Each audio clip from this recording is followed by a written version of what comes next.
even though I was doing an outstanding job as a first Black air traffic manager at Andrews Air Traffic Control Tower, changing the mindset of my air traffic controllers there, and getting them promoted to different higher level facilities and helping their lives and turning Andrews around and doing an outstanding job, getting the people over Andrews that was needed to make Andrews function the way it functioned, giving the air traffic controllers at Andrews, and not the air traffic controllers, but the engineers and their families, tours of Air Force One.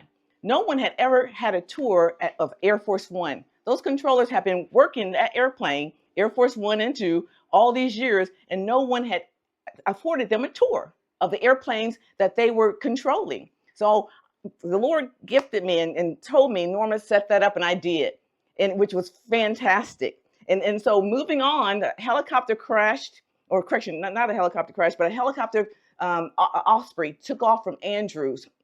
Like that, the Osprey it was a fixed wing in a helicopter, and it had not been defined as whether it was a helicopter or a fixed wing.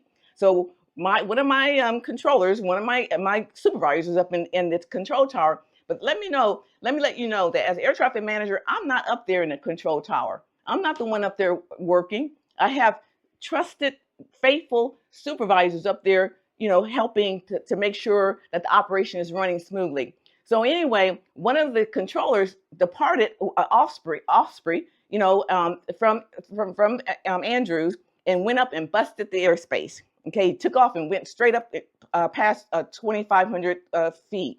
And so therefore, my manager that had been there with me for a very long time, he had just retired because there was an issue that was at Washington National Airport. And so he retired. And so there was nobody there to protect me. And so therefore, I get on a call, with our hires at the FAA. And because I really didn't know what to say, because that was my first time being on that type of that briefing.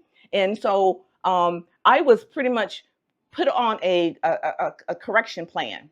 I can't remember right now what it is, but people know what I'm talking about. I was put on a plan as air traffic manager. Okay. And so I thought I was being picked on. I'm thinking, wait a minute, I've done all these wonderful things at Andrews for the last 4 years as the air traffic manager. And Andrews is a much better place because of me. But now you want to put me on a need improvement plan, which is not good. Because when someone puts you on a need improvement plan, as you guys know, that means that they're trying to get rid of you. So therefore, I was like, no, I'm not going to stand by and allow you to do this to God's child. So, the Lord was with me. He tells you and tells me, I am always with you. I'll never forsake you. So the Lord pretty much sent me back to headquarters. Okay. And so therefore at headquarters, I was trying to pick myself up from what had happened, and not realizing that, okay, why is this happening to me? Why is no one helping me? Because my manager that I had that had been covering me, he retired. And no one else was covering me other than the Lord. I'm talking about here on earth, there was no one covering me. I know the Lord's always covered me and protected me. Okay. But here on earth, I had no covering. So I was like an open target at headquarters. I'm trying myself to pick myself up and do good and resume my life and not be, labeled by what had happened at Andrews. However, for years and years, I continued to work hard at at headquarters, and no one really was appreciating my works that I was doing.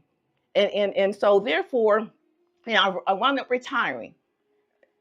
I had worked for 38 long years for the FAA, doing an outstanding job, doing the Lord's will for the FAA. And it was just time for me to retire because, I'm thinking the Lord didn't come out and tell me, because I was spinning my wheels trying to do his will, for the FAA, but it wasn't appreciated.